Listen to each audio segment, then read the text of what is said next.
Hi everybody, how are we all doing? I hope you're having a good week so far. So today is Tuesday, the 21st of October, 2014. We're about 10 days away from Halloween, so next Friday I'm sure you're all prepared and ready for it. That's good. Never mind. Right, so this is it. Gotham. Last night's episode titled Viper. Very interesting.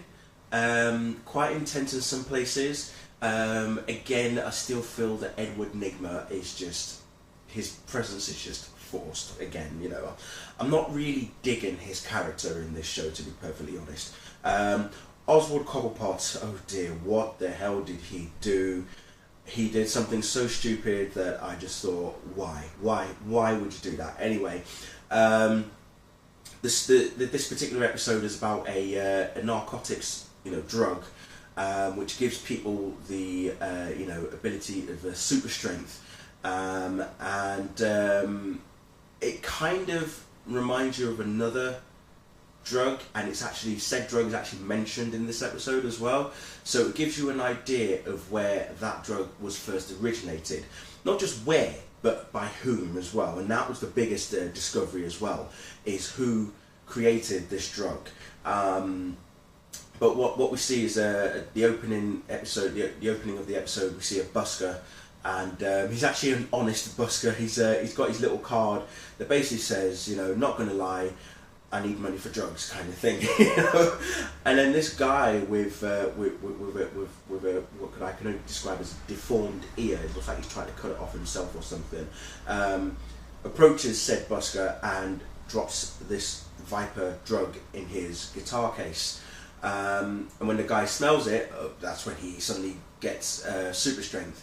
But we find out that it's not just super strength that he gains. He loses, it alters his DNA to the point of where he loses, calcium in his body, and you see him actually drinking milk. He's drinking gallons and gallons of milk, and astonishingly, he pulls out an ATM from the shop and just carries it away with him. So Gordon and Bullock are like, okay, this can't be right. How is this happening? And even Captain Sarah Essen is also unbelievably shocked that something like this could happen. So it's obviously Gordon and Bullock to try and find out what is going on and how is this guy so incredibly strong. But there is a side effect to the drug, and it's that after a certain amount of time, the person that inhales the drug, dies from it, and it's quite interesting the way that they die as well. We see one particular chick who also inhaled said drug, because the man that gave the drug to the first guy was freely handing out to people in the streets. And then, as I say, this one particular girl, the way that she passes out is quite astonishing. Bruce Wayne. I'm so glad that this show has a young Bruce Wayne in it, because it gives us a chance to really look at what he can become. His detective skills have already started kicking in already. He's learning and lining up the patterns and filling in all the dots and the blanks regarding the Arkham proposal, and why was it that Maroni and Falcone got Arkham split between them, when it was Wayne Enterprises were the ones that were funding the Arkham project in the first place. So he's starting to understand what's really going on behind the scenes with his company, with Wayne Enterprises, and it's very interesting. He's really starting to now learn all the inner workings and such as well. So that's very interesting. I was tweeting last night whilst I was watching this, and there was one particular part where I actually said, and you thought Vertigo made you invincible, because this Viper drug, yeah, it really does have a kick. What else do we have? I'm sure there was a moment where we saw Bruce Wayne, just before they slipped to the breaking news, I'm sure he was watching Zorro. And we all know how Zorro and, was it also the Grey Ghost or something like that? So if you watched Batman animated series as well, Zorro and I'm sure it's the Grey Ghost or something like that, that inspires Bruce in a sense, to become Batman in a sense. As I say, you know, he obviously, when he was a kid, he watched these shows and he thought it was really inspirational watching the likes of Zorro and such as well, which is where obviously the story comes from. You know, going to the theatre, watching Zorro at the cinema or something with his parents, and that's how, you know, eventually met their demise as such. So I'm sure there was a little bit of an Easter egg there, so that was interesting.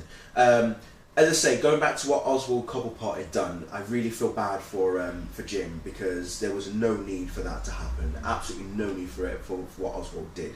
He got himself into trouble. He landed Jim in hot water. Luckily, they both escaped scot-free, but at the same time, I just thought that was really, really bad of Oswald to do that to Jim.